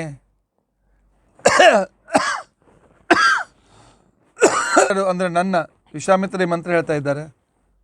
ಯಜ್ಞವನ್ನು ಸಂರಕ್ಷಣೆ ಮಾಡಿ ನಾವು ಯಜ್ಞೋಪವೀತಿಗಳಾಗಿ ನಾವು ಪರಮಾತ್ಮನ ಅನುಗ್ರಹಕ್ಕೆ ಪಾತ್ರರಾಗಿ ಅದಕ್ಕೆ ಯೋಗ್ಯರಾಗುವಂತೆ ಮಾಡ್ತಕ್ಕಂಥ ವ್ಯಕ್ತಿ ಪರಮಾತ್ಮ ನೀನು. ಅದರಿಂದ ಯಜ್ಞೋಪವೀತಿ ಅಂತ ತಿಳ್ಕೊಂಡು ಅಂತೇಳಿ ಹೆಸರು. ಕೃಷ್ಣ ಪಕ್ಷದಲ್ಲಿ ಕುದುರೆ ಲಗಾಮನ್ನು ತನ್ನ ಕೊರಳಿಗೆ ಹಾಕಿಕೊಂಡು ಅರ್ಧವರ್ತೋಲಾಕಾರ ಕೊರಳಲ್ಲಿ ಹಾಕ್ಕೊಂಡು ಆನಂತರ ಆ ಕುದುರೆಗಳನ್ನು ಸಲಸ್ತಕ್ಕಂಥ ಕೃಷ್ಣನಿಗೆ ಯಜ್ಞೋಪವೀತಿ ಅಂತ ತಿಳ್ಕೊಂಡು ಅಂತೇಳಿ ಹೆಸರು. ಇನ್ನು ಸತ್ಕರ್ಮಾಚಾರದಿಂದ ಆಗಿರ್ತಕ್ಕಂಥ ಯಾರು ಪುಣ್ಯವಂತರಾಗಿರ್ತಾರೆ ಅಂತಹ ದೇವತೆಗಳಿಗೆ, ಜ್ಞಾನಿಗಳಿಗೆ, ನಮ್ಮಂತಹ ಸಾಮಾನ್ಯರಿಗೆ ಪತಿ ಪಾಲಕನಾದ್ದರಿಂದಾಗಿ ನಿನಗೆ ಪುಷ್ಟಾನಾಂ ಪತಯೇ, ಅಂದರೆ ನಿನ್ನ ವಿಷಯಕವಾದ ಕೃಷ್ಣಾರ್ಪಣ ಬುದ್ಧಿಯಿಂದ ಸತ್ಕರ್ಮಗಳನ್ನು ಮಾಡಿ ನಿನಗೆ ಸಮರ್ಪಿಸಿದ ನಂತರ ಆ ಪುಣ್ಯದಿಂದ ಪ್ರತ್ಯಕ್ಷನಾಗಿ ನಮಗೆ ದರ್ಶನವನ್ನು ಕೊಡ್ತಕ್ಕಂಥವನಾಗ್ತಿ. ಆದ್ದರಿಂದಾಗಿ ನಾವು ಪುಷ್ಟಾನಾಂ ಆದ್ದರಿಂದ ಪರಮಾತ್ಮ ನೀನು ಪುಷ್ಟಾನಾಂ ಪತಿಯಾಗಿದ್ದಿ ಅಂತನ್ನೋದನ್ನು ಈ ವಿಶೇಷಣದಲ್ಲಿ ವರ್ಣನೆ ಮಾಡ್ತಾ ಇದ್ದಾರೆ. ಹೀಗಾಗಿ 3 ವಿಶೇಷಣ ಕೂಡಿಂದ 5ನೇ ಮಂತ್ರ ನಮೋ ಹಿರಣ್ಯಕೇಶಾಯ ಹರಿಕೇಶಾಯ ಉಪವೀತಿನೇ ಪುಷ್ಟಾನಾಂ ಪತಯೇ ನಮಃ. ರಾಮಚಂದ್ರನು ಎಲ್ಲ ಪ್ರಜೆಗಳನ್ನು ಒಳ್ಳೆಯ ರೀತಿಯನ್ನು ಸಂರಕ್ಷಣೆ ಮಾಡಿದ್ದನ್ನು ರಾಮರಾಜ್ಯ ಅಂತಕೊಂಡು ಪ್ರಸಿದ್ಧವಾಗಿದೆ. ಇಂತಹ ಶ್ರೀರಾಮಚಂದ್ರ ಎಲ್ಲ ಸಜ್ಜನ ಮೇಲೆ ಪರಮಾನುಗ್ರಹ ಮಾಡ್ತಾ ಇರೋದರಿಂದಾಗಿ ಅವನಿಗೆ ಪುಷ್ಟಾನಾಂಪತೆ ಅಂತ ತಿಳ್ಕೊಂಡು ಅಂತೇಳಿ ಹೇಳ್ತಾ ಇದ್ದಾರೆ. ಇನ್ನು 6ನೆಯ ಮಂತ್ರ ನಮೋ ಭವಸ್ಯ ಹೇತ್ಯೈ ಜಗತಾಂ ಪತಯೇ ನಮಃ. ಭವಸ್ಯ, ಭವ ಅಂತಿಕೊಂಡಂದರೆ ಸಂಸಾರ. ಸಂಸಾರವನ್ನು ದೂರ ಮಾಡಬೇಕಾಗಿದ್ದರೆ ನೀನು ಅದಕ್ಕೆ ಆಯುಧ ರೂಪನಾಗಿದ್ದಿ. ಆಪರೇಷನ್ ಮಾಡಿ ಹೊಟ್ಟೆಯಲ್ಲಿರ್ತಕ್ಕಂಥ ಗಂಟನ್ನು ತೆಗೆಯಬೇಕಾಗಿದ್ದರೆ ಆ ಕಾಲದಲ್ಲಿ ಅನೇಕ ಸಾಧನಗಳು ಬೇಕಾಗ್ತವೆ. ಅದಕ್ಕೆ ಸಾಧನ ಅಥವಾ ಹೇತಿ ಅಂತಿಕೊಂಡಂತೇಳಿ ಹೆಸರು. ಭವಸ್ಯ ಹೇತ್ಯೈ, ಸಂಸಾರವನ್ನು ನಾಶಪಡಿಸುವುದಕ್ಕೋಸ್ಕರ ಅನುಗ್ರಹಕಾರನಾದ ಪರಮಾತ್ಮ ನಿನ್ನನ್ನು ನಾನು ಸ್ತೋತ್ರ ಮಾಡ್ತೇನೆ. ನಮ್ಮ ಭವಕ್ಕೆ ನೀನು ಆಯುಧ, ಆಪರೇಷನ್ ಇಕ್ವಿಪ್ಮೆಂಟ್ಸ್, ಅಂದರೆ ಭವರೋಗವನ್ನು ಕತ್ತರಿಸಿ ಹಾಕ್ತಕ್ಕಂಥ ವ್ಯಕ್ತಿ ನೀನು. ಆದ್ದರಿಂದಾಗಿ ನಿಮಗೆ ಭವಸ್ಯ ಹೇತ್ಯೈ ಅಂತಿಕೊಂಡು ಅಂತೇಳಿ ಕರೆದಿದ್ದಾರೆ. ಇನ್ನು ಸಂಸಾರದಲ್ಲಿ ಹಾಕೋನು ಅವನೇ, ಅದೇ ರೀತಿಯಾಗಿ ಬಿಡಿಸುವನು ಕೂಡ ಅವನೇ. ಪರಮಾತ್ಮ ಈ ಸಂಸಾರದಲ್ಲಿ ನಮ್ಮನ್ನು ಇಟ್ಟು ನಮ್ಮ ಕಡೆಯಿಂದ ಸಾಧನೆ ಮಾಡಿಸಿ ಬೇಡಿಸಿಕೊಂಡು ಪರಮಾತ್ಮ ಈ ಸಂಸಾರ ಅಂತಿಕೊಂಡಂತನ್ನು ಅಡವಿಯಿಂದ ನಮ್ಮನ್ನು ಪಾರು ಮಾಡುವಂತಿಕೊಂಡಂತ ಹೇಳಿ ಜ್ಞಾನಿಗಳು ಯಾವಾಗಲೂ ಕೇಳ್ಕೊಳ್ತಾ ಇರ್ತಾರೆ. ಯಾಕೆ ಇವನೇ ಸಂಸಾರದ ಹೇತಿ, ಸಂಸಾರವೆಂಬ ರೋಗವನ್ನು ದೂರ ಮಾಡುವ ಸಾಧನ. ಇದನ್ನು ವ್ಯಾಸರಾಯರು ಒಂದು ಪದ್ಯದಲ್ಲಿ ಬಹಳ ಸುಂದರವಾಗಿ ವಿವರಣೆಯನ್ನು ಮಾಡಿದ್ದಾರೆ. ಅದನ್ನು ಕೆಲವು ನಿಮಿಷ ಅದರ ಅರ್ಥಚಿಂತನೆಯನ್ನು ಮಾಡಲಿಕ್ಕೆ ನಾವು ಪ್ರಯತ್ನಿಸೋಣ. ಒಂದು ಪದ್ಯ ಇದೆ. ಪರಮಾತ್ಮ ನಮ್ಮನ್ನು ಸಂಸಾರದಲ್ಲಿ ಇಟ್ಟು ನಮ್ಮ ಕಡೆಯಿಂದ ಸಾಧನೆ ಮಾಡಿಸ್ತಾನೆ. ಸಾಧನೆ ಪೂರ್ತಿಯಾಗದೆ ಮೋಕ್ಷವನ್ನು ಕೊಡೋದಿಲ್ಲ. ಅದಕ್ಕೋಸ್ಕರ ವ್ಯಾಸರಾಯರು ಸ್ವಲ್ಪ ಅವನಿಗೆ ಪರಮಾತ್ಮ ಏನಪ್ಪ ಮೋಕ್ಷ ಕೊಡಬಾರದು ಅಂತ ತಿಳ್ಕೊಂಡಂಥೇಳಿ ಈ ಸಂಸಾರ ಅಂತಕ್ಕಂಥ ಅಡವಿ, ಇದಕ್ಕೆ ಭವಾಟವಿ ಅಂತ ತಿಳ್ಕೊಂಡಂಥೇಳಿ 5ನೇ ಸ್ಕಂದದಲ್ಲಿ ವರ್ಣನೆ ಬರ್ತದೆ. ಭವಾಟವಿಯ ವರ್ಣನೆ ಬರ್ತದೆ. ಇಂತಹ ಭವಾಟವಿ ಅನ್ನುವುದನ್ನು ಚಿತ್ರಣ ವ್ಯಾಸರಾಯರು ಬಹಳ ಸುಂದರವಾಗಿ ಮಾಡಿದ್ದಾರೆ. ಆ ಪದ್ಯ ಈ ರೀತಿಯಾಗಿದೆ. ಶ್ರೀರಂಗ ಯಾತ್ರೆಯನ್ನು ಮಾಡಬಾರದೆಂದೆನ್ನ ಈ ರೀತಿಯನು ಮಾಡಿದೆ ಕೃಷ್ಣ, ಕಾರುಣ್ಯ ನಿಧಿ ವೇಲಾಪುರಾಧೀಶ ಎನ್ನ ನಾರಣ್ಯದಲ್ಲಿ ಕೆಡಹಿದೆ ಕೃಷ್ಣ. ಶ್ರೀರಂಗ ಅಂದರೆ ಮೋಕ್ಷ. ಮೋಕ್ಷದ ಯಾತ್ರೆ ಮಾಡಬಾರದು ಅಂದರೆ ಮೋಕ್ಷವನ್ನು ಪಡೆಯೋದಕ್ಕೆ ಇನ್ನೂ ಯೋಗ್ಯನಾಗಿಲ್ಲ ಅಂತ ತಿಳ್ಕೊಂಡಂತ ಹೇಳಿ ನನ್ನನ್ನು ಈ ರೀತಿಯಾಗಿ ಸಂಸಾರಕ್ಕೆ ಕಳಿಸಿದೆಯಾ ಕೃಷ್ಣ, ಈ ರೀತಿಯಲ್ಲಿ ನನ್ನನ್ನು ಸಂಸಾರದಲ್ಲೇ ಇಟ್ಟಿಯಲ್ಲ. ಪರಮಾತ್ಮ ಸಂಸಾರದಲ್ಲಿ ಇಟ್ಟಿಂದ ನಿನಗೆ ಬೈಯೋದಿಲ್ಲ, ನಿನ್ನ ಹೊರತು ಮತ್ತು ಉದ್ಧಾರ ಮಾಡೋರು ಯಾರೂ ಇಲ್ಲ ಭಗವಂತ. ವೇಲಾಪುರಾಧೀಶ, ವೇಲಾಪುರಕ್ಕೆ ಬಂದಿರತಕ್ಕಂಥ ಸಂದರ್ಭದಲ್ಲಿ ಆ ಪರಮಾತ್ಮನನ್ನು ಸ್ತೋತ್ರ ಮಾಡ್ತಾ ಈ ರೀತಿಯಾಗಿ ವ್ಯಾಸರಾಯರು ಹಾಡಿರ್ತಕ್ಕಂಥ ಪದ್ಯ ಇದು. ಕಾರುಣ್ಯ ನಿಧಿ, ಎಲೆ ಕರುಣಾ ಸಮುದ್ರ, ನಿನ್ನ ಮೋಕ್ಷ ನನಗೆ ಕೊಡಬಾರ್ದು ಅಂತ ತಿಳ್ಕೊಂಡಂತೇಳಿ ಎನ್ನನ್ನು ಅರಣ್ಯದಲ್ಲಿ ಕೆಡಹಿದೆಯಲ್ಲ. ಅರಣ್ಯ ಅಂದರೆ ಭವಾಟವಿ, ಸಂಸಾರದ ಅಂತಕ್ಕಂಥ ಕಾಡಿನಲ್ಲಿ ನನ್ನನ್ನು ಹಾಕಿದೆಯಲ್ಲ ನೀನು. ಪರಮಾತ್ಮ ನಿನಗ್ಯಾಕೆ ಬೈಲೆ? ನೀನು ಈ ಕಾಡಿನಲ್ಲಿ ಹಾಕುವಾಗ ಒಂದು ಮಾತು ನನಗೆ ಹೇಳಿದ್ದಿ ನೋಡು, ನೀನು ನನ್ನ ಕೈ ಬಿಡಬೇಡ ಅಂತ ತಿಳ್ಕೊಂಡಂತ ಹೇಳಿ. ಕೈ ಬಿಡಬೇಡ, ನಿನಗೆ ನಾನು ಒಂದು ಕಡೆಯಲ್ಲಿ ಕರೆದುಕೊಂಡು ಹೋಗ್ತೇನೆ, ಆನಂತರ ಅಲ್ಲಿಂದ ಪಾರು ಅಂತ ನಾನೇ ಮಾಡ್ತೇನೆ. ನನ್ನ ಕೈ ಬಿಟ್ಟರೆ ನಿನ್ನನ್ನು ಪಾರು ಮಾಡಲಿಕ್ಕೆ ಆಗೋದಿಲ್ಲ ಅಂತ ತಿಳ್ಕೊಂಡಂತ ಹೇಳಿ ಪಂಚಮ ಸ್ಕಂದದಲ್ಲಿ ವರ್ಣನೆ ಬರ್ತದೆ. ಒಬ್ಬ ಜೀವ ತನ್ನ ಅವಿಜ್ಞಾತ ಸಖನಾಗಿರ್ತಕ್ಕಂಥ ಭಗವಂತನ ಕೈಯನ್ನು ಹಿಡಿದು ಈ ಸಂಸಾರಕ್ಕೆ ಬರ್ತಾನೆ. ಪರಮಾತ್ಮನನ್ನು ಕೈ ಹಿಡಿದೇ ಇದ್ದು ಸಂಸಾರಕ್ಕೆ ಬರಲಿಕ್ಕೂ ಆಗೋದಿಲ್ಲ. ಆದರೆ ಈ ಅಡವಿಯಲ್ಲಿ ಪ್ರವೇಶ ಮಾಡದ ಆ ಕ್ಷಣಕ್ಕೇನೆ ಅವನಿಗೆ 3 ಹಣ್ಣುಗಳು ಕಾಣಿಸ್ತವೆ. ಆ 3 ಹಣ್ಣುಗಳನ್ನು ಪಡೆಯಬೇಕು ಅಂತೇಳಿ ಈ ಪರಮಾತ್ಮ ಯಾರ ಕೈ ಹಿಡಿದುಕೊಂಡು ಬಂದಿದ್ದ ಅವನ ಕೈಯನ್ನು ಬಿಟ್ಬಿಡ್ತಾನೆ. ಕೈಯನ್ನು ಬಿಟ್ಟು ಹೋಗಿ ಆ ಹಣ್ಣುಗಳನ್ನು ಕಿತ್ತಾನೆ. ಹಣ್ಣುಗಳನ್ನು ಕಿತ್ತಿದ ಕ್ಷಣಕ್ಕೇನೆ ಆ ಹಣ್ಣು ಬೇಕು ಅಂತ ತಿಳ್ಕೊಂಡಂಥೇಳಿ 6 ಜನ ಅವನನ್ನು ಹಿಂಬಾಲಿಸ್ತಾರೆ. ನಾಯಿ ನರಿಗಳು ಅವನನ್ನು ಹಿಂಬಾಲಿಸ್ತಾರೆ. ಅವರಿಗೂ ಕೊಡಬಾರದು ಅಂತ ತಿಳ್ಕೊಂಡಂಥೇಳಿ ಇನ್ನೂ ಸ್ವಲ್ಪ ಇಂಟೀರಿಯರ್ ಕಾಡಿನಲ್ಲಿ ಪ್ರವೇಶ ಮಾಡ್ತಾನೆ ಆ ಜೀವ. ಅಲ್ಲಿ ಹೋದರೂ ಈ ಹಣ್ಣು ತಿನ್ನಬೇಕು ಅಂತಿಕೊಂಡಂತ ಅನ್ನುವಷ್ಟರಲ್ಲಿ ತಗಣಿಗಳು, ಜಿಗಣೆಗಳು ಇತ್ಯಾದಿಗಳು ಅವನನ್ನು ಪೀಡಿಸಲಿಕ್ಕೆ ಪ್ರಾರಂಭ ಮಾಡ್ತವೆ. ಅಲ್ಲಿಂದ ಪಾರಾಗಬೇಕು ಅಂತ ತಿಳ್ಕೊಂಡಂತ ಹೇಳಿ ಇನ್ನು ಮುಂದೆ ಹೋಗ್ತಾನೆ. ಆಗ ರಾತ್ರಿ ಆಗ್ತದೆ. ಅಂಧಕಾರ, ದಾರಿ ಕಾಣಿಸೋದಿಲ್ಲ. ಅಲ್ಲೊಂದು ಇಲ್ಲೊಂದು ಟಿಮ್ ಟಿಮ್ ಟಿಮ್ ಅಂತಕೊಂಡಂತಕ್ಕಂಥ ಟಿಮಿಯಾಗಿ ದೀಪಗಳು ಕಾಣಿಸ್ತಾ ಇರ್ತವೆ. ಓ, ಅಲ್ಲೊಂದು ಗುಡಿಸಲು ಇರಬೇಕು, ಮನೆ ಇರಬೇಕು, ಆಶ್ರಯ ಇರಬೇಕು, ಅಲ್ಲಿ ಹೋಗಿ ಈ 3 ಹಣ್ಣು ತಿಂದರಾಯ್ತು ಅಂತ ಹೇಳುವಾಗ ಆ ಬೆಳಕನ್ನು ಹಿಡಿದುಕೊಂಡು ಅದನ್ನು ಅನುಸರಿಸಿ ಹೋಗ್ತಾನೆ. ಆದರೆ ತೆಗ್ಗಿನಲ್ಲಿ ಬಿದ್ದು ಬಿಡ್ತಾನೆ. ಕೈಯಲ್ಲಿದ್ದ ಆ ಹಣ್ಣುಗಳು ಎಲ್ಲಿ ಹೋಗ್ತವೋ ಗೊತ್ತಾಗೋದಿಲ್ಲ. ತೆಗ್ಗಿನಲ್ಲಿ ಬಿದ್ದಿದ್ದಾನೆ. ರಾತ್ರಿ ಕತ್ತಲೆ. ಆ ತೆಗ್ಗಿನ ಅಂಚಿನಲ್ಲಿ ಹುಲಿ, ಸಿಂಹ ಇತ್ಯಾದಿಗಳು ಜೋರಾಗಿ ಶಬ್ದ ಮಾಡ್ತಾ ಇವೆ.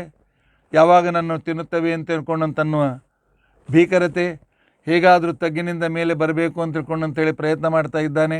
ಅದು ಉಸುಕಿನ ತಗ್ಗು. ಎಷ್ಟೆಷ್ಟು ಪ್ರಯತ್ನ ಮಾಡ್ತಾನೆ, ಇನ್ನೂ ಉಸುಕಿನಲ್ಲೇ ಆ ತಗ್ಗಿನಲ್ಲಿ ಹುದುಕುತ್ತಿದ್ದಾನೆ. ನಂತರ ಹೇಗೋ ಮಾಡಿ ಬೆಳಕಾದ ಮೇಲೆ ಬರ್ತಾನೆ. ಕೈಯಲ್ಲಿದ್ದ ಹಣ್ಣಂತೂ ಹೋಗಿಬಿಟ್ಟಿದೆ. ಯಾರು ಕೈ ಹಿಡಿದುಕೊಂಡು ಬಂದಿದ್ದ ಅವನಂತೂ ಕೈ ಬಿಟ್ಟು ಬಂದುಬಿಟ್ಟಿದ್ದಾನೆ. ಮುಂದೆ ಎಲ್ಲಿ ಹೋಗಬೇಕು ಅಂತ ಅನ್ನೋದು ಗೊತ್ತಿಲ್ಲ. ಬಾಯಾರಿಕೆ ಆಗಿದೆ, ಹಸಿವೆ ಆಗಿದೆ. ದೂರದಲ್ಲಿ ನೋಡ್ತಾನೆ, ನೀರು ಹರಿಯೋದು ಕಾಣಿಸ್ತದೆ. ಅಲ್ಲಿ ಹೋಗ್ತಾನೆ. ಆದರೆ ಅದು ನೀರಾಗಿರೋದಿಲ್ಲ, ಅದು ಮೃಗಮರೀಚಿಕೆ ಆಗಿರ್ತದೆ. ಭೂಮಿಯಿಂದ ಬಾಷ್ಪ ಹೊರಟದ್ದೆಂದಾಗಿ ಅದು ಮೃಗಮರೀಚಿಕೆ, ಮೃಗಜಲದಂತೆ ಅದು ಅಲ್ಲಿಯೂ ಕೂಡ ಇವನು ಸಿಕ್ಕೋದಿಲ್ಲ. ಇನ್ನೂ ಸ್ವಲ್ಪ ಮುಂದೆ ಹೋಗ್ತಾನೆ. ಒಂದು ನದಿ ಕಾಣಿಸ್ತದೆ. ತಮ್ಮ ಊರಿನ ನದಿಯೇ ಅಂತ ಇರ್ತದೆ. ತಮ್ಮ ಊರಿನ ಬಂದಿದೆ ಅಂತ ತಿಳ್ಕೊಳ್ತಾನೆ. ಆದರೆ ಇವನು ನದಿಗೆ ಹೋಗಿ ಇನ್ನೇನು ಬೊಗಸೆಯಿಂದ ನೀರು ತೆಗಿಬೇಕು ಅನ್ನೋ ಅಷ್ಟರಲ್ಲಿ ನೀರು ಬತ್ತಿ ಹೋಗಿಬಿಡ್ತಾರೆ. ಇವನ ಕೈಗೆ ಬಂದದ್ದು ಹರಳು ಉಸುಕುಗಳು ಮಾತ್ರ. ಭಾಳ ಪೀಡಿತನಾಗ್ತಾನೆ. ಮುಂದೆ ಹೋಗ್ತಾನೆ. ಹಸಿವೆ. ಅಲ್ಲೇನೋ ಮಾರಾಟಕ್ಕೆ ಇಟ್ಟಿರ್ತಾರೆ ತಿನ್ನುವ ಪದಾರ್ಥಗಳನ್ನು. ಹೋಗಿ ಹತ್ತಿರ ಹಣ ಇಲ್ಲ, ಕಸಿದ ಕಳ್ಳತನ ಮಾಡ್ತಾನೆ. ತಿನ್ನಬೇಕು ಅಂತಂದ್ರೆ ಅವ್ರು ಹೊಡಿತಾರೆ. ಹೊಡಿತಾ ಇದ್ರು ಕೂಡ ಹಾಗೆ ಮುಗ್ತಾನೆ. ಕೊನೆಗೆ ರಾತ್ರಿಯಲ್ಲಿ ಕಳೀಬೇಕು ಅಂತೆಲ್ಲ ಫುಟ್ಪಾತ್ ಮೇಲೆ ಇದ್ದರೂ ಕೂಡ ಅಲ್ಲಿ ಜನರು ಬರ್ತಾರೆ. ಇಲ್ಲಿ ಇರಬೇಕಾದ್ರೆ ಇಷ್ಟು ಹಣ ಕೊಡಬೇಕು ಅಂತಕೊಂಡು ಕೇಳ್ತಾರೆ. ಆಗ ಎಲ್ಲಿ ಹೋಗ್ಬೇಕು ತಿಳಿಯದೆ ಎಲ್ಲೋ ಬಿದ್ದು ಸತ್ತು ಹೋಗ್ತಾನೆ ಅಂತನ್ನೋ ಭವಾಟವಿಯ ಕಥೆಯನ್ನು ಜಡಭರತ ಹೇಳ್ತಾ ಇರುವಾಗ ರಹುಗಣ ಹೇಳ್ತಾನೆ, ನನಗೇನು ಅರ್ಥ ಆಗಲಿಲ್ಲ ಅಂತ ತಿಳ್ಕೊಂಡು. ಇಲ್ಲಿ ಬಂದಿರತಕ್ಕಂಥ ಜೀವ ನಾವೇ. ಪರಮಾತ್ಮ ನಮ್ಮನ್ನು ಕೈ ಹಿಡಿದು ತಂದು ಈ ಸಂಸಾರದಲ್ಲಿ ಬಿಟ್ಟಿರ್ತಾನೆ. ಆದರೆ ನಮ್ಮ ಎದುರಿಗೆ ಆ 3 ಹಣ್ಣುಗಳು, ಸತ್ವರಜಸ್ತಮ ಗುಣಗಳಿಂದ ಇರ್ತಕ್ಕಂಥ ಹಣ್ಣುಗಳು, ಅಥವಾ ಧರ್ಮಾರ್ಥ ಕಾಮ, ಈ ಸುಖ ಪಡೀಬೇಕು ಅಂತಕೊಂಡಂತ ದೇವರನ್ನೇ ಮರೆತು ಬಿಡ್ತೇವೆ, ಅವನ ಕೈ ಬಿಟ್ಬಿಡ್ತೇವೆ. ಆದರೆ ನಾನು ನನ್ನ ಪುಣ್ಯದಿಂದ ಪಡೆದದ್ದನ್ನು ತಿನ್ನಬೇಕು ಅಂತಕೊಂಡಂತಂದರೆ ನಾಯಿ ನರಿಗಳು ಬೆನ್ನತ್ತವೆ. ಹೆಂಡತಿ, ಮಕ್ಕಳು, ಬಂಧು ಬಾಂಧವರು, ನಿನ್ನಲ್ಲಿ ನಿನ್ನ ಪುಣ್ಯದ ಪಾಪದಲ್ಲಿ ನಿನ್ನ ಸುಖದಲ್ಲಿ ನಮಗೂ ಕೊಡು ಅಂತ ತಿಳ್ಕೊಂಡು ಅಂತೇಳಿ ಅವರಿಗೆ ಸ್ವಲ್ಪ ಕೊಟ್ಟು ತನ್ನ ಸಾಧನೆ ಮಾಡ್ಕೊಳ್ಬೋದು. ಆದರೆ ಇವರು ಆಸೆ ಬರೋಕೆ ಅವ್ರಿಗೆ ಕೊಡಬಾರ್ದು ಅಂತಕೊಂಡು ಅಂತೇಳಿ ಅವರಿಗೂ ಮೋಸ ಮಾಡ್ತಾನೆ. ಹಣವನ್ನು ಬ್ಲ್ಯಾಕ್ ಮನಿ ಮಾಡ್ಕೊಳ್ತಾನೆ. ಅಂದರೆ ಇನ್ನೂ ಇಂಟೀರಿಯರ್ ಪ್ರದೇಶಕ್ಕೆ ಹೋಗ್ತಾನೆ. ಅಲ್ಲಿ ಜಗಣೆಗಳು, ತಗಣೆಗಳು, ಇನ್ಕಮ್ ಟ್ಯಾಕ್ಸ್ನವರು, ರಾಜಭಟರು ಇತ್ಯಾದಿ ಇವನನ್ನು ಹೀರ್ಲಿಕ್ಕೆ ಪ್ರಾರಂಭ ಮಾಡ್ತಾರೆ. ಅವರಿಗೂ ಕೊಡಬಾರ್ದು ಅಂತಕೊಂಡಂಥೇಳಿ ತನ್ನ ಹಣವನ್ನು ತೆಗೆದುಕೊಂಡು ಮುಂದೆ ಹೋಗ್ತಾನೆ. ಕೊಳ್ಳಿ ದೆವ್ವಗಳು ಅಂದರೆ ಮೋಸಗಾರರು, ಚಿಟ್ ಫಂಡಿನವರು, ಆನಂತರ ಈ ಪ್ರೈವೇಟ್ ಬ್ಯಾಂಕ್ಗಳು, ನಿಮಗೆ ಹಣ ಡಬಲ್ ಮಾಡಿಕೊಡ್ತೇವೆ, ಹೆಚ್ಚು ಬಡ್ಡಿ ಕೊಡ್ತೇವೆ ಅಂತ ತೆಗೆದುಕೊಂಡು ಬ್ಯಾಂಕ್ ಮುಳುಗಿಸ್ಬಿಡ್ತಾರೆ. ಅವೇ ಕೊಳ್ಳಿದೆವುಗಳು. ಆ ಆಶೆಯಲ್ಲಿ ಬಿದ್ದು ಹೋಗ್ತಾನೆ. ಮುಂದೆ ಬೇರೆ ದಾರಿ ಇಲ್ಲ ಅಂತೇಳಿ ತನ್ನ ಮನೆಗೆ ಬರ್ತಾನೆ. ಅದೇ ನದಿ. ಅವ್ರಿವ್ರು ಕೇಳ್ತಾನೆ, ಯಾರೂ ಸಹಾಯ ಮಾಡೋದಿಲ್ಲ, ಅದು ಮೃಗಜಲ. ತನ್ನವ್ರ ಹತ್ರ ಬರ್ತಾನೆ. ಮಕ್ಕಳು ಹೇಳ್ತಾರೆ, ಏನು ಮಾಡ್ಲಿಕ್ಕೆ ಆಗೋದಿಲ್ಲ, ನೀನು ನನ್ನ ಮೊದಲಮ್ಮನ್ನು ನೋಡ್ಕೊಳ್ಳಲಿಲ್ಲ, ಈಗ ನಿನ್ನನ್ನು ನೋಡ್ಕೊಳ್ಳೋರು ಯಾರು? ನನ್ನ ಮಗನಿಗೆ ಸ್ಕೂಲ್ ಕಳಿಸ್ಬೇಕು, ಆ ಡೊನೇಷನ್ ನೋಡ್ಲಿಕ್ಕೆ ಆಗೋದಿಲ್ಲ ಅಂತೇಳಿ ತನ್ನನ್ನು ಆ ನದಿಯು ಬತ್ತಿ ಹೋಗ್ತದೆ ಅಂದರೆ ಮಕ್ಕಳು ಕೂಡ ಸಹಾಯ ಮಾಡೋದಿಲ್ಲ. ಕೊನೆಗೆ ಎಲ್ಲೋ ಪ್ಲ್ಯಾಟ್ಫಾರ್ಮ್ ಮೇಲೋ ಬಿದ್ದು ಸತ್ತೋಗ್ಬಿಡ್ತಾನೆ. ಇದೆಲ್ಲ ಅದು ಅನಾಹುತ ಯಾವುದಕ್ಕೆ ಆದದ್ದು? ಆ ನಮ್ಮನ್ನು ಕರೆದುಕೊಂಡು ಬಂದ ವ್ಯಕ್ತಿಯ ಕೈಯನ್ನು ಬಿಟ್ಟಿದ್ದರಿಂದ. ಅದನ್ನೇ ವ್ಯಾಸರಾಯರು ಸೂಕ್ಷ್ಮವಾಗಿ ಹೇಳ್ತಾರೆ. ದಾರಿಯನು ತೋರಲೈ ತಂದ ಶ್ರೀ ವೈಷ್ಣವನ ಸೇರಿಸಿದೆ. ನನ್ನನ್ನು ಬಂದು ವಿಷ್ಣು ಭಕ್ತರ ಮನೆಯಲ್ಲಿ ನನ್ನನ್ನು ಹುಟ್ಟಿಸಿದೆ. ನೀನು ಅಡವಿಯ ಕೃಷ್ಣ, ಕಾರು ಕತ್ತಲೆ ಸುರಿಯುವ ಮಳೆಯ ಸಿಡಿಲೆನ್ನಲ್ಲೇ. ಆದರೆ ಇಲ್ಲಿ ಇದೊಂದು ದೊಡ್ಡ ಅಡವಿ. ಇದು ಸಂಸಾರ ಅಂತನ್ನೋದು. ಎಲ್ಲ ಕಡೆ ಕಾಡು ಕತ್ತಲು, ಮಳೆ, ಸಿಡಿಲು ಇತ್ಯಾದಿಗಳು. ಇಲ್ಲಿ ಏನು ಸುಖವಿಲ್ಲ. ಸೇರುವೆನು ನಾನು ಈಗ ಕೃಷ್ಣ. ನಿನ್ನ ಹತ್ರ ಬರಬೇಕು ಅಂತ ತಿಳ್ಕೊಂಡಂತಂದರೆ ಪತ್ನಿ ಮೋಹ, ಪುತ್ರ ಮೋಹ, ಧನಮೋಹ, ಮಡದಿ ಮಕ್ಕಳು ಭ್ರಾತರೆಲ್ಲ ಪೋದರು ಕಾಣೆ. ಅವರ ಮೋಹದಲ್ಲಿ ಬಿದ್ದು ಅವರಿಗೋಸ್ಕರ ದುಡಿತೇನೆ, ಆದರೆ ಅವರು ಕೂಡ ಕೈ ಬಿಟ್ಟು ಹೋಗ್ತಾರೆ. ಎಲ್ಲಿ ಹೋದ್ರೂ ಗೊತ್ತಾಗೋದಿಲ್ಲ. ಏನು ಕಾರಣ ಬಂದೇನೋ ಕೃಷ್ಣ? ಯಾವುದಕ್ಕಾಗಿ ಸಂಸ್ಕಾರಕ್ಕೆ ಸಂಸಾರಕ್ಕೆ ಬಂದಿದ್ದೇನೆ ಅಂತ ಅನ್ನೋದನ್ನು ನಾನು ಮರೆತು ಬಿಟ್ಟಿದ್ದೇನೋ ಭಗವಂತ. ಪರಮಾತ್ಮ ಸಂಸಾರ ಕಳಿಸೋದು ಸಾಧನೆಗೋಸ್ಕರ. ಭರಣ ತ್ರಿಭುವನಧಾರಿ, ಈಗ ನೀನೇ ನನ್ನ ಆಶ್ರಯ. ಮೂರೂ ಲೋಕವನ್ನು ರಕ್ಷಿಸ್ತಕ್ಕಂಥ ನೀನು ಭುವನಾಧಾರಿ, ಜಗತ್ತಿಗೆ ಆಧಾರಿಯಾಗಿರ್ತಕ್ಕಂಥ ನನಗೆ ಆಧಾರನಾಗೋದಿಲ್ವೇ? ಆಧಾರಿಯಾಗು. ನೀನೆಲ್ಲದಿನ್ನಾರನೆಗೆ ಆತ್ಮ ಬಂದು ಕೃಷ್ಣ. ಪರಮಾತ್ಮ, ಈ ಸಂಸಾರದ ಕಾಡಿನಲ್ಲಿ ನಿನ್ನನ್ನು ಬಿಟ್ಟರೆ ನನ್ನನ್ನು ಉದ್ಧಾರ ಮಾಡ್ತಕ್ಕಂಥವ್ರು ಯಾರು? ಪರಮಾತ್ಮ, ನಿನಗೆ ಶರಣು ಬಂದಿದ್ದೇನೆ. ಗುಡುಸಿದೆ ಪುಲಿಯ ಕರಡಿ ಸುತ್ತಲೂ ಭೋರಿಡುವುದಲ್ಲಿದೆ. ಸುತ್ತಲೂ ಅನೇಕ ಹುಲಿ, ಸಿಂಹ, ಕರಡಿಗಳು ಶಬ್ದ ಮಾಡ್ತಾ ಇವೆ.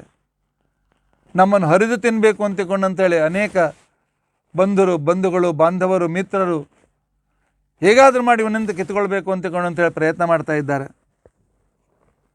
ನಡೆವರೆಣೆಗಾಣೆ ಇಲ್ಲದಿರಲಾಗದು, ಎಲ್ಲಿ ಇರಲಿಕ್ಕಾಗೋದಿಲ್ಲ. ಆದರೆ ಮುಂದೆ ಎಲ್ಲಿ ಹೋಗಬೇಕು ಅಂತ ಅನ್ನೋದು ಗೊತ್ತಿಲ್ಲ. ಕೃಷ್ಣ, ಬಡುವುದಕ್ಕೆ ಗುರಿಯಾದೆನೋ. ಈ ಸಂಸಾರದಲ್ಲಿ ನಿನ್ನನ್ನು ಮರೆತು ಬಹಳ ದುಃಖಕ್ಕೆ ಗುರಿಯಾಗಿದ್ದೇನೋ ಕೃಷ್ಣ. ಬಿಡದೆ ಕರಿಗಳು ಕೂಗಿ ಕಂಗೆಡಿಸುತ್ತಿರಬೇಕೋ. ಆನೆಗಳು ಅಂತಕ್ಕಂಥ ಅಹಂಕಾರ ಇತ್ಯಾದಿಗಳು, ಕಾಮಕ್ರೋಧ ಲೋಭ ಮೋಹ ಮದಮತ್ಸರಗಳು, ಇವು ನನ್ನನ್ನು ಪೀಡಿಸ್ತಾ ಇವೆಯೋ ಕೃಷ್ಣ.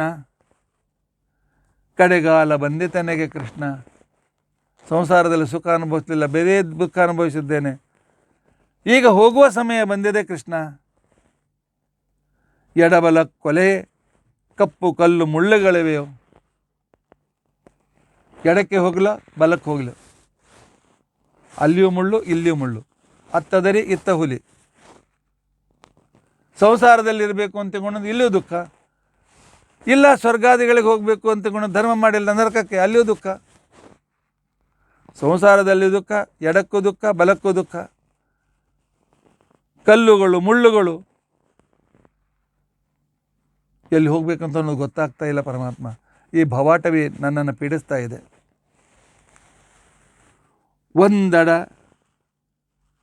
ಒಂದಡ ಸಲೆ ಎಳಸಿತೆಂಬೋಗಾದೆಯೊಳೀಗ ಸಂದು ಬಸವಳಿದನೆಲ್ಲೋ ಕೃಷ್ಣ.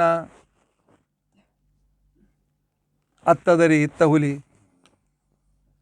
ಅಲ್ಲಿಯೂ ಇಲ್ಲ, ಇಲ್ಲಿಯೂ ಇಲ್ಲ.